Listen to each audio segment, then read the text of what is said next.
Good day. Happy equinox, everyone. We are live here in Soul Source Healing. All right, with our ever-present reverberation at the beginning. Beautiful. So today is March 20th, 2022, at least here in the US time zone, maybe Australia. We're already in the Tomorrowland, but so today we are at the equinox. This is a special time of the year when the energies are coming into balance, where we have equal day and night. So, and we also have some really powerful energies coming in. Another energy burst is coming into the planet today. So there's a lot going on energetically. And today, my very special guest, our regular guest, family member here in Soul Source Healing for Soulution Sunday is Keith Leon. And Keith has a very special gift for everyone for this very special day. So Keith, I'm going to let you take it away so we can talk today about how to live a peace-filled life in a seemingly toxic world. Take it away. Awesome. Thank you. Hi, everyone. Welcome. Those of you that are joining us live, welcome. A lot of you may know that Lisa is in this book, Navigating the Clickety-Clack, How to Live a Peace-Filled Life in a Seemingly Toxic World. Interesting subtopic or subtitle. And the reason that subtitle came is because this is a workshop that I've given all over the world. And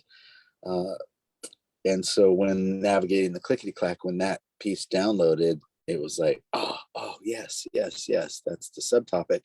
And out of all the workshops and all the things that I've taught over the years, just from the flyer that was put up, this was like the #1 most attended workshop, hands down, over anything else I was teaching. Angels, like for relationship workshops, any of it. This was the one that people showed up. And every place that I was at, they were like, we've never had this many people show up to an event. So, and I heard that repeatedly. So I realized this is something that people want, right? It's like when the universe gives you feedback, I listen. So how to live a peace-filled life in a toxic world was the topic at the time. But for the book, I got the word seemingly. I was given the word seemingly. So I looked at that. Why are they saying seemingly? So there was a whole nother layer that I received even after giving this workshop for years, as in a toxic world. And that's an additional piece in that we are in charge of the way we feel, and we're the only ones that are in charge of that. So it can seem and feel like it's toxic, sometimes even when it isn't. So I really got that, and I believe that one word seemingly made it so that some of the people who participated in the book project probably said yes because of that. If it just said toxic world, they might have been their teachers and their visionaries. They might have said, well, my world's not toxic, so no thanks. Right? So it seemed like that word brought a whole new layer. So I just thought I'd put that right out. Because if anybody did the workshop or saw it previously, it didn't have the word seemingly in it.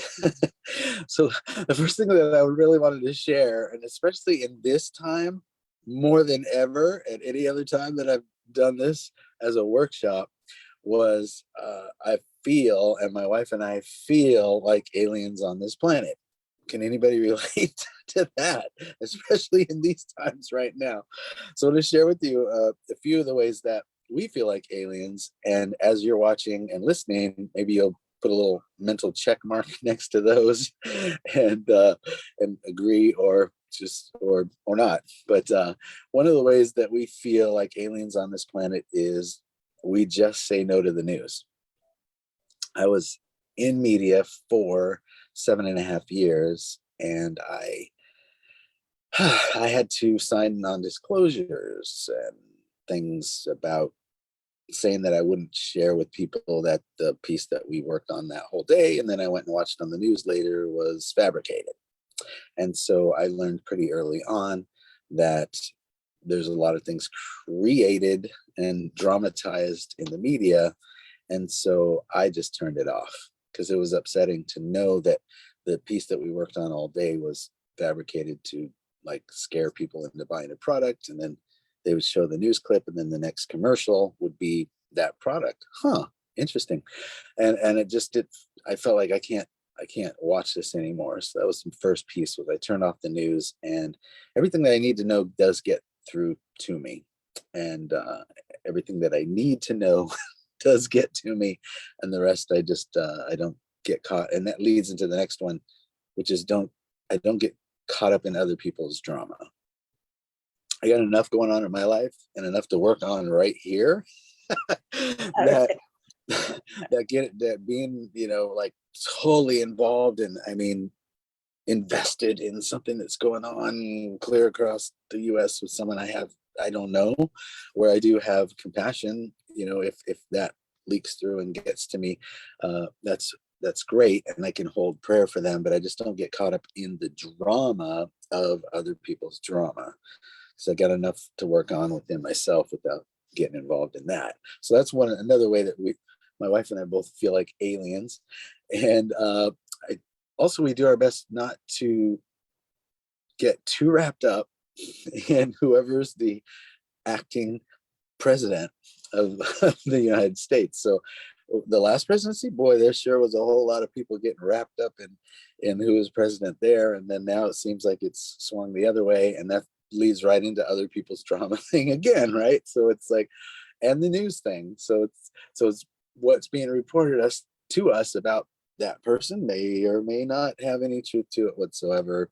We're not there. We don't know them personally. So I just try to stay out of it. That's all. I'm just sharing ways that I live a peace-filled life, and especially right now, ways that I feel like an alien on this planet, because I feel like, my wife and I are the only people that really do this stuff that I'm sharing with you. And so, yeah, don't really get involved with politics. That whole piece, my wife and I both, since we were children, we just felt like this doesn't make any sense to us. Like this whole thing doesn't make any sense to us. And I have a saying that I've been quoted. I call politics a weapon of mass distraction. Not destruction, but distraction. Because if you think about it, 2 years, they throw 2 years at completely just distracting you with this political thing and who's running and who's up and who's down in the polls and blah, blah, blah, blah. And it's just like, it all comes down to the day everyone votes anyway. So why don't we just start like 2 weeks before that, hear their BS, and then vote, right? So 2 years, like, really? So again, feel like a weirdo because I don't get all wrapped up in that, but everybody else seems to be doing it, and I just don't get it. And there's a saying by Byron Katie. She says, when you argue with what is, you lose, but only every time. When you argue with what is, you lose, but only every time. And so I think of that when I think of the politics and the weapon of mass distraction. Another way that I'm like a complete weirdo is I don't get all wrapped up in the gas prices. And this came years ago, and here's why. At some point I realized I'm going to use the gas. I'm blessed enough to have an automobile, and I use it to go from A to Z, and I'm going to use it either way, and I'm going to use the same exact amount either way.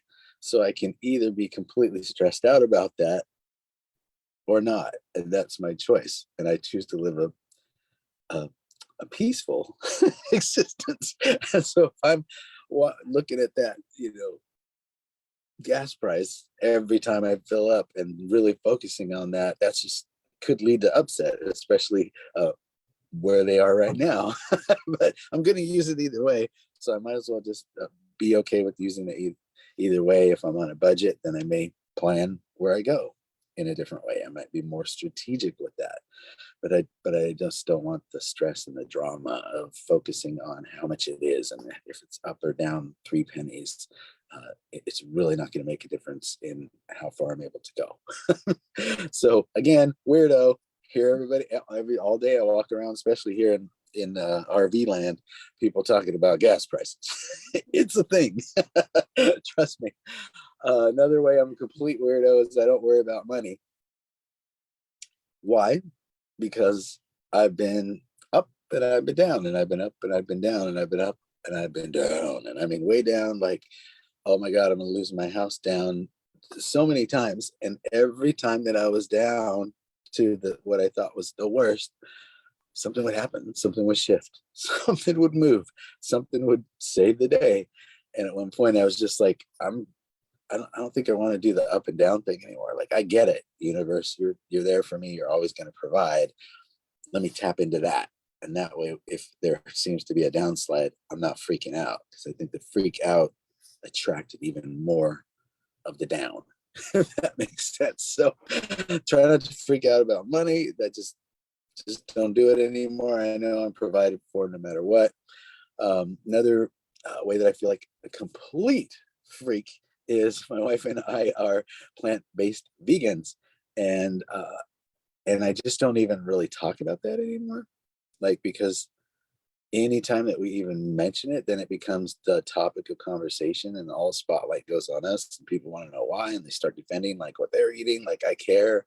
And I'm just like, I'm not preaching. I just, darn it, I let the words slip out. So so how I stay peaceful is just, I do my own thing. I eat before I go, if it's a party, or I bring what I eat. And then I don't have to have that conversation, and I can connect with people just to connect, just to be eye to eye, just to get to know each other, and not have what I eat be the topic of conversation. But I do feel like a freak because when I'm at those parties, because I'm probably the only one there that's eating that way, but not as much anymore. There's a lot more people that are eating the way I don't. And the last one, yeah, really good one, is the way that I'm a complete weirdo is that I don't eat sugar. And why? Because I have been an addict of cocaine, crystal meth. I mean, I've done those drugs. I didn't do heroin, thank God, but quitting those drugs was easier than quitting sugar.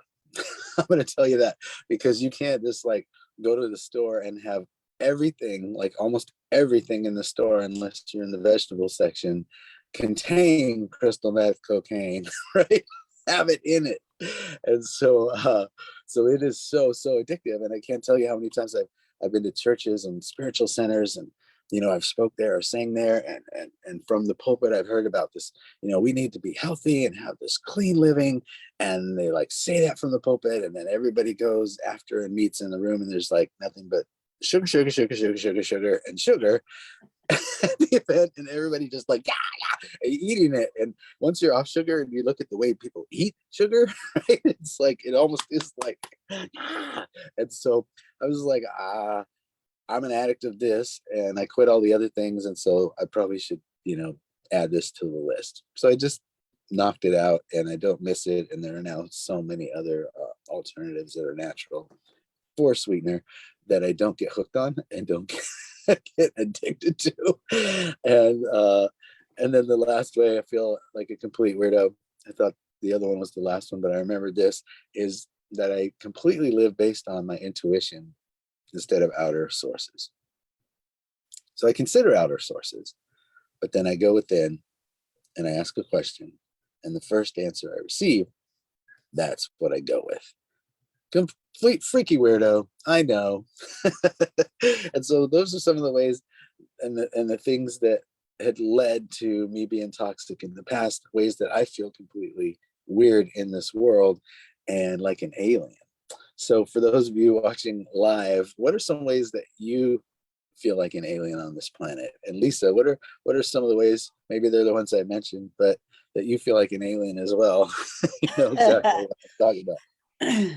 Absolutely. I totally jive with what you're saying with the, like the politics thing. And like, I never was interested in playing that game at all in any way, shape, or form. So to me, running out and voting on every single thing never appealed to me, because I simply didn't want to participate in the game. And what I realized was that as long as we all keep playing the game's just going to continue. So, you Yeah. know, I realized that, you know, if the political leaders were actually interested in creating a peaceful, harmonious, happy, prosperous planet, we would have that. Like, Yeah. you know, so it's clear to me that playing that game is not helping any of us. So, Mhm. you know, I definitely stopped playing that game. I stopped watching the news a very long time ago after the whole 9/11 thing, and everything was like so crazy. And, you know, we're still watching after, you know, like still rehashing it months and months and later. And finally, I just was like, you know what? This is just not, there's nothing cool about this. Like, I can't keep watching all of this trauma and drama. You know, there's nothing on the news that's uplifting except that last 30 seconds. They always Right. throw in that last little thing. Oh, look at the They saved the kitten up a puppies. tree. Right? They saved the kitten that was up a tree. Oh, to try to unravel 59 minutes of like negative. Exactly. Oh my gosh. Yeah. One of the ways that I feel like an alien on this planet is that I don't go to doctors. I'm my own doctor. When I found myself facing cancer, I needed to know how to heal myself. Like, because I didn't Right. want a repeat of this situation. And I was like, and Yeah. I knew that if I went the medical route, you know, they do remission a lot. And remission means that they expect it to come back. And like the literal meaning of that word is an abatement of sin or a lessening of a prison sentence. Yeah. I always And, thought that was weird because it's like, if it's gone, why are you inviting it back in the right? future? I'm like, yeah, I'm not interested in remission. I'm interested in full on healing. And I am interested in full on well being. And I want to know how to keep my body healthy for the rest of my life. Like, I don't want to be repeating any of this stuff. And I don't want to be worrying about it coming back and biting me again. Yeah. So I decided that I was going to figure out how to heal my own body. And Mm, as I was doing that, I discovered that our bodies heal themselves mm, naturally. Like when yeah. we get out of the fear, when we get out of that mindset of big pharma, Right. miracles, magic and miracles is like normal life. Like it's not abnormal.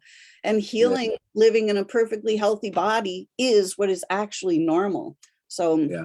that's one of the ways that I'm like super freaky in this world. Cool. I want everybody to be super freaky with me. There you go. There you go. Well, I know both of us and a lot of people who are watching this believe in like the law of attraction and that we create the things that we have in our lives, right? And so we can also unintentionally draw things that we don't want into our life, which then creates this seemingly toxic world. And some of them I've already shared, but I do have a list. So one of the ways that we can be drawing to us those things that are negative is listening to negative conversations, right? How many times you just sat in people that were just having a negative conversation and listen to that, and then we can even take it another another level, engaging in negative conversations, negative self-talk about you, right? Or others, right? Any of that is just creating a negative energy. And then where attention goes, energy flows. So now you have negative things flowing into the negative energy. So it's a setup for that feeling in your stomach.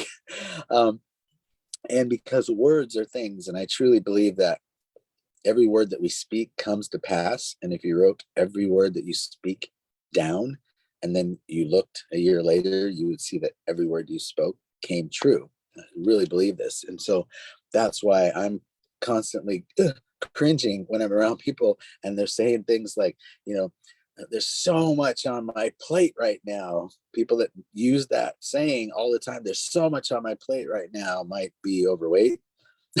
They might feel completely stressed out, right? Oh, I love him to death. Every time somebody says that, I'm like, oh my God. Oh, no, no, no, no. Don't wish that upon that person you're saying. I love him to death. Woo.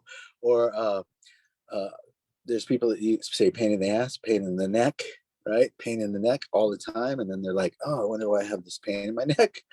Or the other one, right? I hate technology. I learned that what you hate will hate you back. So if you hate technology, they're going to have a lot of problems with your computer, with your phone, right? Another setup is I have to do this. I have to do this. Do you? Do you have to? There's always a choice. I mean, maybe it wouldn't feel great or someone would be pissed at you, but do you have to do this? And feeling like you have to do this brings undue stress, right? These are all the things that bring stress to us. I can't do this. Oh, the C word, can't. That is a word that my wife helped get out of my language pretty early on in our relationship. She was just like, oh, can't you? And anytime I say can't, she'd be like, can't you? And I was just like, oh God, thank you for that tweak, because I realized I can do anything. That's the truth. Anything I feel like I can't do, I have a fear of, or I don't want to do. That's the truth. Another ways that we create and attract negativity is, we already spoke to, is news and the newspaper, right? Again, there might be the feel good section, but it's like 90% of that newspaper, all negative news all the time. It's programming, it's training your mind to give up your freedoms, to give up your thoughts, really. Discerning thoughts are programmed away. Discernment is programmed away from us. And that's some of the ways they do that, in my opinion. Everything that I'm saying today, take it or leave it, toss it in the trash if you don't agree. I'm not trying to be right. I'm my personal experience. This is what I'm sharing. Another way we can really bring that negative energy is forgetting to do our spiritual practices. How many of us are really meditating every day, are really tuning into Spirit, God, universe, Allah, Jehovah, angels, whatever you want to call your helpers, or it, right? It doesn't care what you call it, as long as you call it, is what I love to say. How much are we tuning into that, to our inner guidance, to our inner knowing, instead of listening to what's going on the outside? Another thing that creates negative energies and attracts it is feeling like we have to say yes to negative people in order to not make waves, and feeling like we have to say yes at all. Anything we have to feels like a heavy. I remember years ago Jack Canfield saying, at some point, and he said, trust me, this is my thing too, and so this is why I'm teaching it to you, is at some point you have to learn to say no, even if it will seemingly upset someone. We can't say yes to everything. We don't have enough time in the day. So feeling bad about saying yes can create negative feelings inside of us. If we just realize sometimes we have to say no, then we don't create a drama around it when we have to say it. And the last thing I would say is holding people to unattainable standards, and especially ourselves, right? Mm-hmm. So thoughts and feelings like a good friend would be like this, or a good father would be like that, or a good mother would be like that, or a good boss would be like this, or a good sister would be like this, or a good brother would be like this, or I should be like this. Those are all comparison. And when we compare ourselves to others, it's a setup for failure every time, unless you're already king of the hill in that thing, right? if there's anybody that you would put on a pedestal and feel like they're better than you in that thing, then it's a setup. So in these ways, we can be attracting unwanted feelings, unwanted drama to ourselves. And so in my experience, developing a neutrality about things is how I'm able to stay peaceful in a seemingly toxic world. And now there are, as we shared, right, there's actually 3 of these books that are people giving tips and tools for how to stay peaceful in a seemingly toxic world. It's on Amazon. Okay, ad done. However, uh, a lot of people did not speak to this one in particular because they're giving you the tips and the tools. I feel like you don't need the tips and tools if you're able to find a neutral place and be accepting and loving of yourself and others. If you have that dialed, there's way less to use tips and tools on.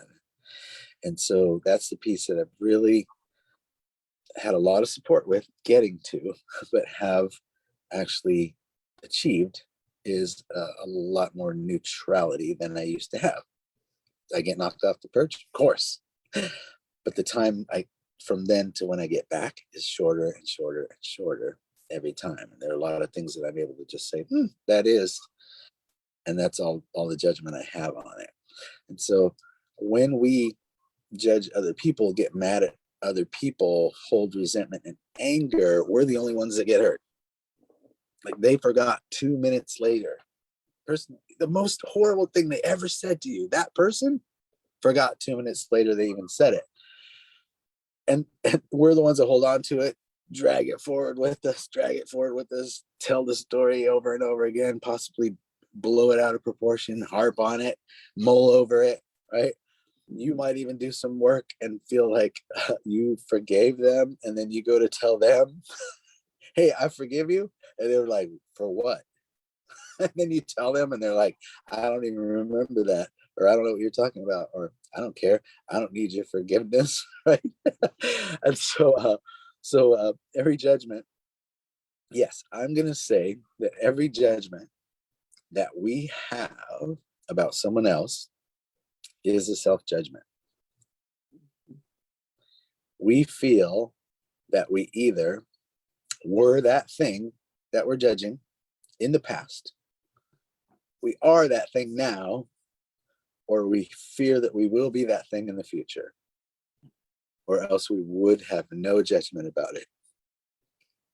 Interesting. Maybe this is the first time you've heard this. I truly believe that is true. And in being in that and sitting with that helps me develop and create a way of forgiveness that's another level than most people or any workshop or anything that I've ever been to teach. And so there's 3 levels to forgiveness. The first level is I forgive that person. Okay, they forgot 2 minutes later. Remember that piece? So that's okay. Might help a little bit for you to feel like you forgive that person, but don't tell them that, because that'll backfire on you every time. All right. So then the next piece is I forgive that.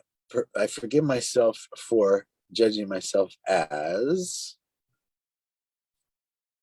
the thing that you judge the other person about. Right. Mm-hmm.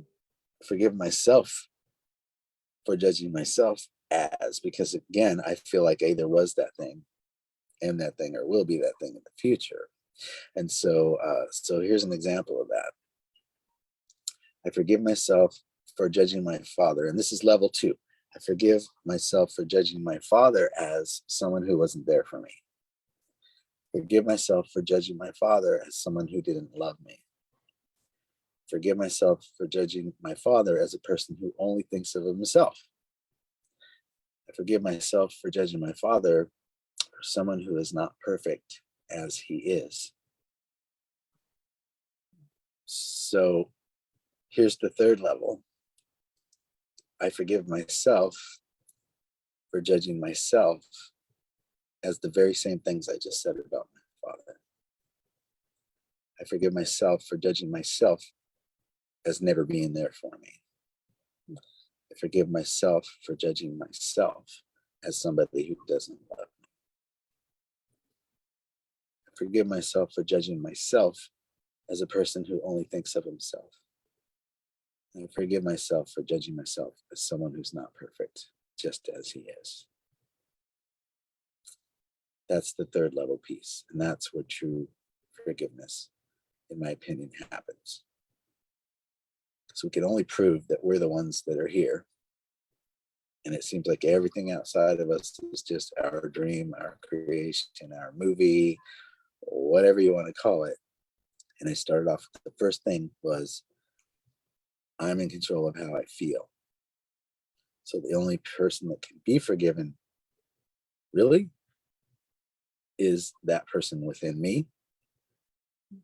So dad, but in me, not tell him you're forgiven. I forgive my father. And then I forgive myself for judging my father. Level 2, I forgive myself for judging myself as. Because if I take the second list, everything that I wrote about someone else, and then move it to I forgive myself for judging myself as, if I really look at all the things on that list, it's a match. Mhm. Maybe not in my conscious mind. Some of it might be in my subconscious mind, but it's a match. And so this forgiveness piece has helped a lot of people on this planet to get to another level of forgiveness. Because so much, I felt like so much of the forgiveness work was surface, and it's really, you can't get to the subconscious mind on the surface. You have to keep digging and keep digging to get to the core and the truth of what really is happening. And then when you start working with those, I forgive myself for judging myself as those things, then the subconscious mind can go, oh, okay, and start to let you off the hook for those things. Yeah, I love that. It's, what I've really discovered is that the external world is simply a mirror for ourselves. So whatever is inside us gets reflected in the external world. So if someone does something to us, or whatever that would be, they are simply reflecting an energy that's in our energy field. So if we have, say, the energy of guilt in our energy field, then somebody else externally is either going to make us feel guilty about something that we do, or we're going to want to make them feel guilty for something that they do for us. Yes. So there are two sides of that coin. So whenever there is some friction that shows up, a wobble in our reality, it's really good to look and see, because it's bringing something up that's in our energy field. Mm-hmm. And it's the opportunity to clear out the root energy of whatever that is. Yeah. And when we start to look at the universe, everything is energy, and the universe is completely predictable. It's really, it just operates the same way all the time for every single person.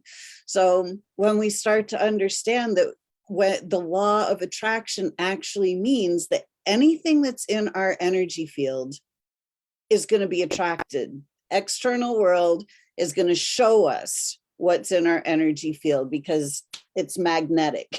It's there's something that matches whatever's in here, and it's going to show up. Yeah. So true. So true. So can I move to the next level? Sure. All right. So here's some tips to keep you from feeling other people's stuff, which I talked about earlier, and ways to support you in braving the world out there. We've got our world in here, and then the out there is the one that I feel like I have to brave sometimes. That's the word. And so gotta bring some tools with me as I go out there in the world. So one way that you can do this goes back to what I was talking about, neutrality. That's allowing other people to be, do, and act how they act, and seeing it as perfect.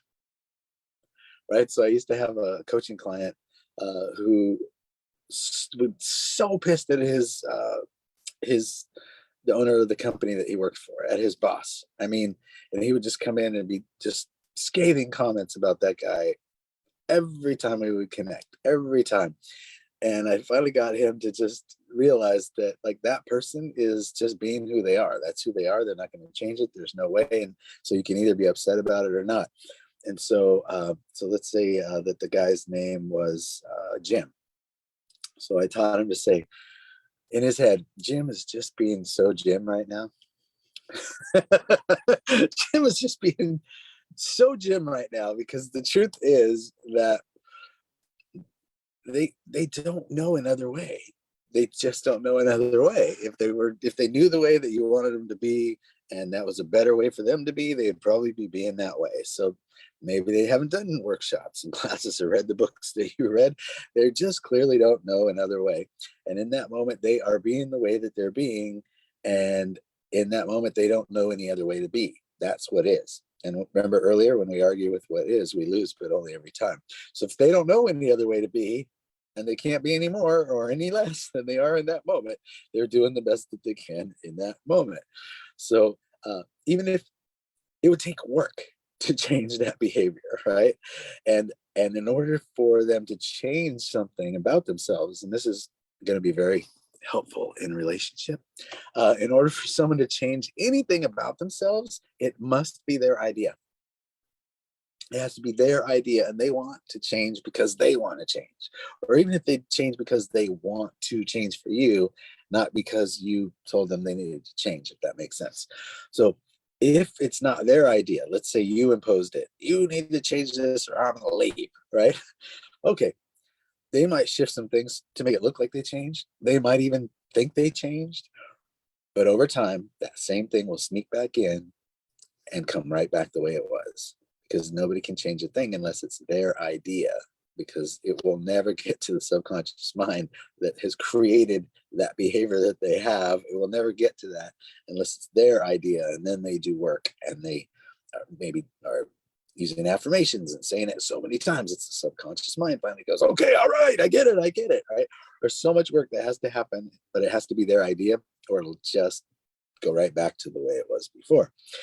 And you can be there for someone without being in their drama with them. Okay, say that again. You can be there for someone or with someone without being in their drama with them, and that's where that comes in. Jim is just being so Jim right now. That helps detach me from what they're doing. Maybe giggle. Maybe that's just a funny thing for the first few times you say it. You're just like, oh, Jim is being so Jim right now in your head. And that pulls you out of the thing that they're doing, and then helps you see it from a greater perspective. But so it's not about splatting platitudes like it's all good, or you attract what you think about, or you better change your thoughts, right? You don't want to say those things to them. They'll just get pissed at you. You'll get more of what you don't want, for sure. but how can we be in the world but not of it? That's the question. I remember hearing that from a pulpit many times. Being in the world but not of it. And at one point I really said, what exactly does that mean? Be in the world but not of it. Oh, that means, how can I be in the world but not let the things that I'm seeing with my eyes affect how I'm feeling inside? Oh, how can I not get caught up in other people's story? How can I not buy into what I'm hearing in the media and even other people's mouths? How can I not get caught up in my own press? Right? Wow, be in the world but not of it was a huge piece for me. And so a tool that I use to do this is what I call the movie screen process. And normally I do this with the whole closed eye process, but I'm just going to explain it to you. So you've got something that's up for you. It feels like total drama. You want to get out of that. You want to see it from a higher perspective. Go off by yourself that evening, or maybe just in the bathroom at work, or anywhere you can go and just be by yourself for a minute with it. And close your eyes and visualize yourself walking into a movie theater. And then imagine yourself sitting in your favorite spot in that movie theater. Mine's like right in the middle, about 10 rows back, right? It's my perfect spot in the theater. And nobody's in the theater except for me. So I can kick my feet up on the seat in front. I can have popcorn, whatever I want. This is my theater. It's my time. It's my movie. So I get relaxed and comfortable, and then pull up the movie of the thing that you're experiencing. So if you just had a fight with your boss, pull up that movie. If you had an argument with your mate, if it's something way in the past that happened to you when you're 12 and you feel like you've been dragging it forward, play that movie again, the way that you remember everything happened. All the way from beginning to the end, run that movie and witness it as an observer. So it's on the screen, you're in the seat, eating popcorn, whatever you're doing, watching the movie. Separate it from you and watch the movie as an observer. And it could potentially, you may see what happened a little bit differently when you pull yourself out of the emotion of what happened, when you pull yourself out of the story, because now you're watching it instead of telling it or feeling it. Just watch it like a movie. And there's so many things that can be revealed in pulling yourself out of the story the way you feel it happened, the way you've been talking about it for so long, to just witness it as an observer. You may see things you never saw before. So you go through that process. You catch a few things. Then I like to roll the credits. Starring Keith, produced by Keith, directed by Keith. All lessons learned by Keith. Good job, Keith. The end. You know, I like to make it silly at the end because sometimes I just went through some stuff again, witnessing this. But sometimes the ahas are so huge, I want to give myself credit. Written, produced, directed by, right?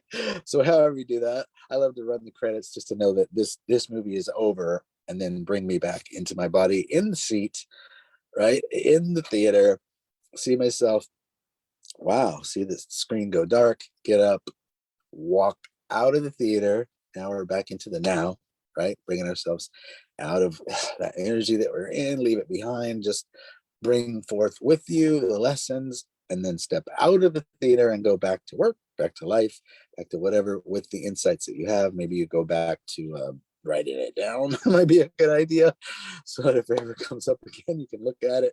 But the movie screen process was definitely a way that helped me so much to become the observer and to feel the thing less, right, than I would feel if I just got wrapped up in the drama. So you ever heard that one before, Lisa? That's a great one. I love that. You know, it allows us to become more neutral. Yeah. And, you know, from the way I frame most things now is I really look at energy, because everything is energy, and it's electromagnetic energy. Our thoughts are electrical and our emotions are magnetic. And when the two meet, they stay locked together. So, you know, if we had a fight with our boss, it's like, rah, you know, there's a lot of charged energy with that. So we have all these thought patterns. I can't believe they blah, blah, blah, blah, blah, blah. And there's all this emotion that goes with it. And those two things get locked together. And then that little scene keeps playing around and around and around and around until we can neutralize the charges. Then when we neutralize those charges, like being the observer, so that we can see from a less charged standpoint, we can literally unlock those two things. We can bring neutrality back to the situation, and it will literally diffuse. So I love that we can really diffuse a situation by becoming the neutral observer. And, I teach this to my clients in a slightly different way, the being in the world, but not of the world. Because I frame so many things as energy, I utilize our energy field, which we can't see with our eyes, but I give it a visual. I give it the visual of a snow globe. So I talk about being ensconced in a beautiful crystalline sphere. And then and I know you talk about this as, you're 3 feet. So it's really the same basic thing, but I give this visual of this crystalline sphere around. And I say that this is our living room. This becomes our actual sanctuary. And it's a real thing. Our energy field is a real thing. And it's the thing that we need to be able to manage. It's when we create this sphere around us, it gives us a literal environment that we are then in charge of. So this emotional environment, we can fill it with peace, we can fill it with love, we can fill it with anger or anxiety or guilt, or any energy we want is available to us at any point in time. So when we start to become aware of this beautiful space that is ours, we can literally start to clear out all those energies that are charged, because those charged energies that are negative, they're heavy, they're dense, they're heavy to carry around. Guilt or shame or anger, those are really heavy to carry. And when we start to look at them as energy, not as the situation that caused us to feel that way, but if we look at it as an energy that is causing us to feel that way, we can literally start to clear our globe of those energies and start to raise the vibration and replace those energies. So if I have a bunch of anger over something, instead of going, oh, this person made me so angry, it was like, oh, this person is reflecting the anger that is unresolved in my environment. Let me clear out the anger. Let me gather it up. Let me clear it out of my space. And then it starts to diffuse that situation. And when I realize that this space is the only thing that I am in charge of, like I have no control over the external world whatsoever. However, when I control my own environment, the external world shows up as a reflection of my environment. So when I walk around, just being aware that this globe is my space, and it's a differentiation point between my space and the external world. I can walk around the world in my globe and be the observer of the external world without getting the external world all over me. So this is my definition of being in the world, but not of the world. Yeah, I love that. And I love the piece too, where that you shared with me that I've been using is, seeing that field around me and then expanding my 3D, body self to fill the etheric, right? To fill my angel self, to feel, to expand into the energy of that piece around me. That's just been powerful. Yeah, I love to visualize my globe and then see the light in my heart and really just open that like a blazing sun and use and realize that that's my own light. And I fill my globe with my own light. And then Yeah. I infuse love or peace or enthusiasm or curiosity, whatever I want to infuse with it. But I Yeah. just fill my space and pack it filled with my own light. Mm, And then I realized the more I pack it with my own light, the darkness really can't penetrate the light. mm, yeah. Yeah. And I would call that type of work spiritual practice. It's part of the spiritual practice.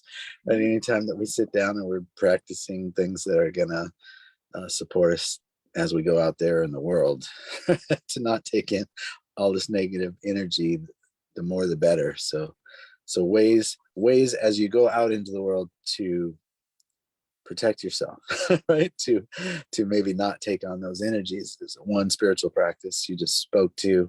Um, Second, calling in all angels, I call it. Like if you believe in angels, you can ask them to build a shield of protection around you.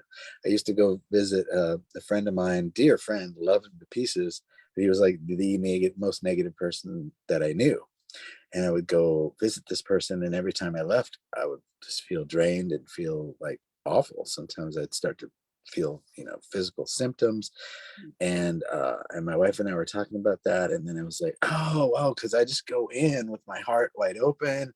I love you so much, and I just like don't even think about any protection whatsoever, but I'm hanging out with the most negative energy. So I was just glomming onto some of that and taking some darkies with me, if you will. Dark energies, shadows, whatever you want to call them. And so I realized that I would call in the three angels that came to me at that time. It might be Michael, Raphael, Gabriel. Gabriel, most people say, but I was corrected. But mine is Gabriel. And say, hey, wrap your wings of protection around me, and let all negative energies bounce off your wings and hit the ground, and let only the energies that are positive, that serve me, or that are for my highest good penetrate your wings. Right. So I would do that. And I realized, hanging out with Lisa, I can use my own wings to do the same thing. So yes, hang out with this one right here. You're going to learn a lot of really cool stuff, even if you're the angel guy. So uh, I can use my own wings for the same exact thing. I love that. So shields of protection, and however way that you believe, because it happens as you believe. That's the number one thing that I think this guy that Yeshua, this Jesus, whatever, that everybody gives so much credit for, and then doesn't do what he said. A lot of times, over and over again, it happens as you believe is done unto you. Pray, believe, and you have, and you'll receive. You move the mountain with the faith of a mustard seed. Come on, like said it so many times. So it's really what you believe. So if you believe that three angels wrapping their wings around you is going to protect you, that's going to create the protection, right? And so however you feel your shield of protection is, and you believe, it'll work. Another way for the same exact thing, another way of protection I taught my son when he was really young, was pink bubble. We call it pink bubble. So I was told a long time ago, if you put a pink bubble around your car when you're driving, that you will not, nothing can penetrate that bubble, right? And so I taught that to my son, because he was crashing into everything. Like, I can't tell you how many pairs of glasses I had to buy, because he would smash them and crash and fall and trip, and he was going through all of this. So I said, oh, just pink bubble, right?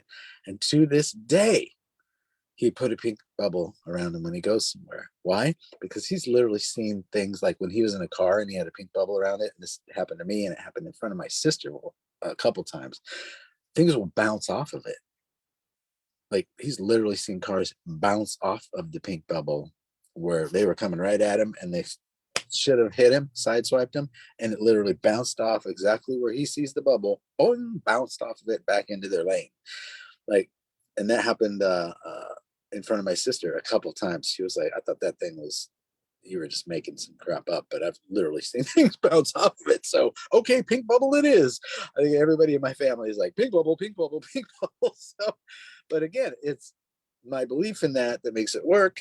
And then they saw it work. So then they believed me saying that the thing worked. So then the thing worked. That's the thing. Like, who cares why it works as long as it works? That's the topic of the whole workshop today, right?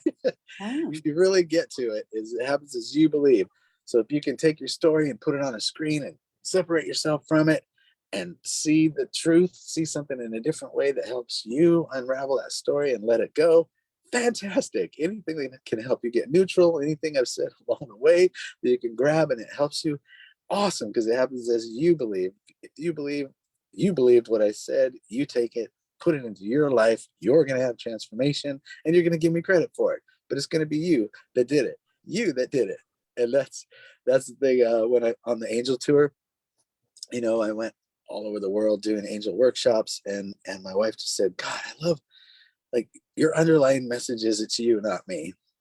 They keep saying you're so special, you have angels, I read your book, you, and I've never heard you go, oh wow, thanks, and take that on.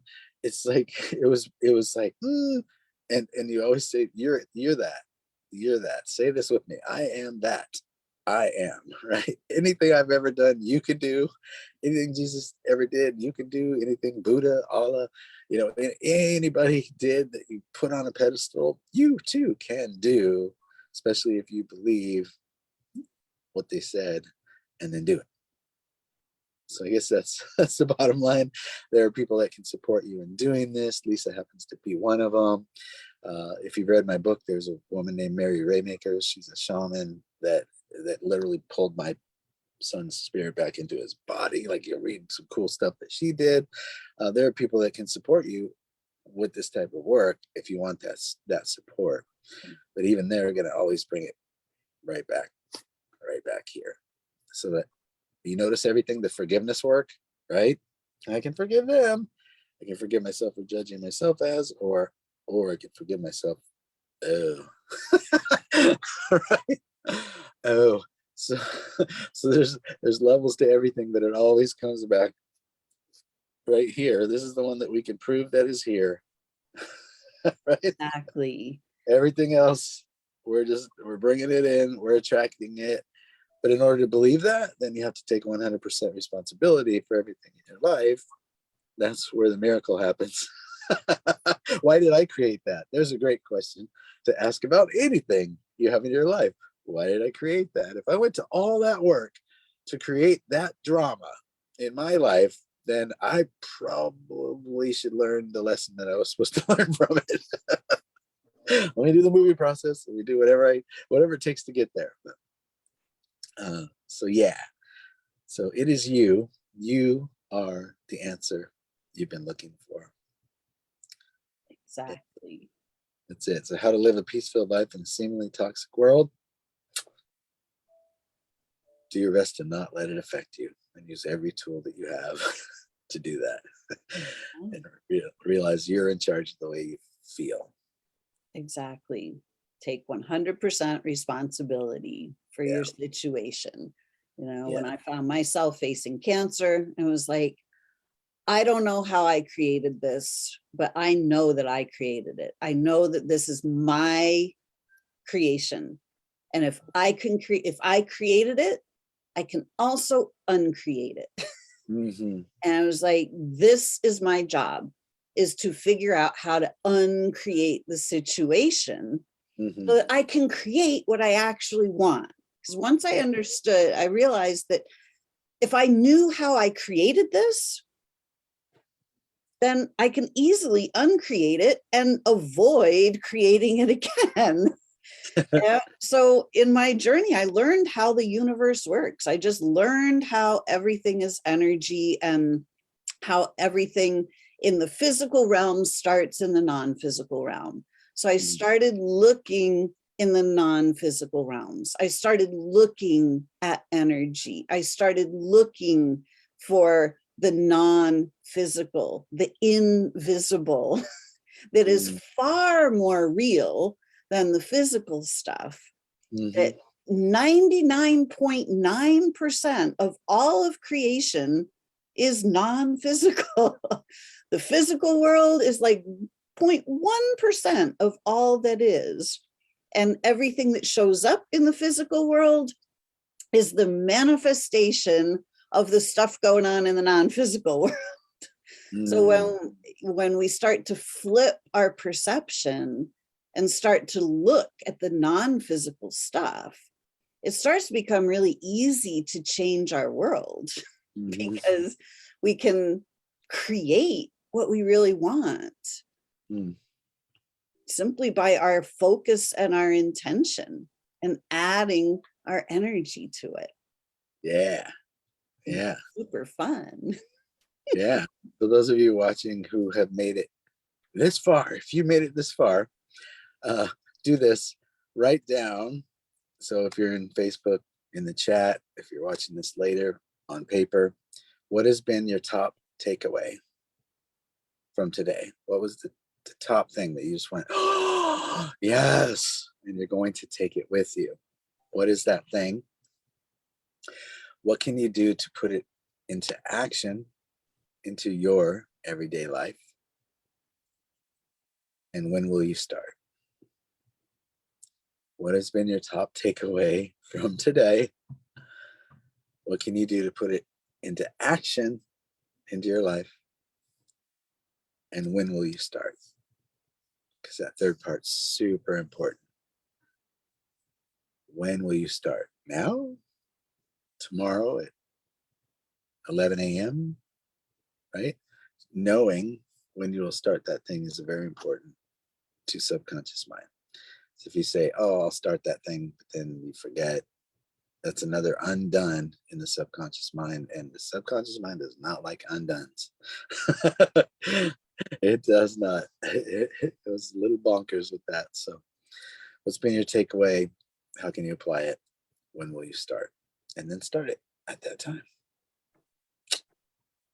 Exactly. I love that. Beautiful. Keith, you are always a font of beautiful information and knowledge. It is such a pleasure to have you on Solution Sunday, because we both know that the soul is the solution. Right.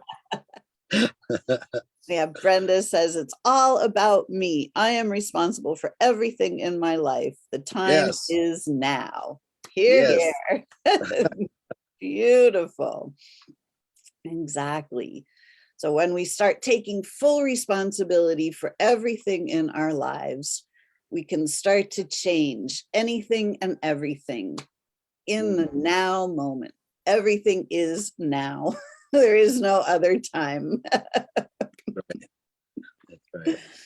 Beautiful. Keith, thank you so much. Is there anything else you'd like to leave the audience with today?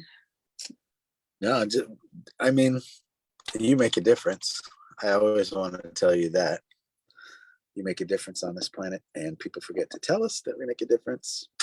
And they think we assume or we already know that we make a difference to that person. So they maybe forget to tell us. So for everybody who ever forgot to tell you, I want to tell you that you make a difference on this planet. It would not be the same without you.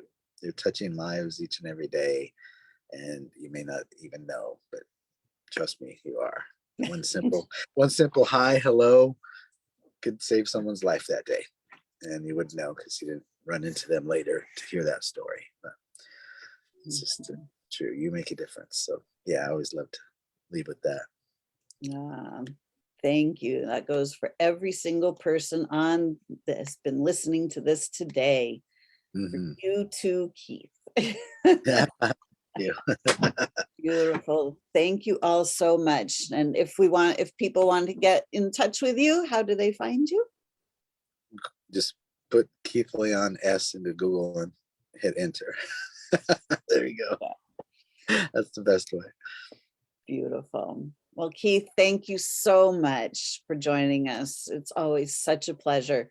And you can find Navigating the Clickety-Clack, How to Live a Peace-Filled Life in a Seemingly Toxic World, volumes 1, 2, the best one, and 3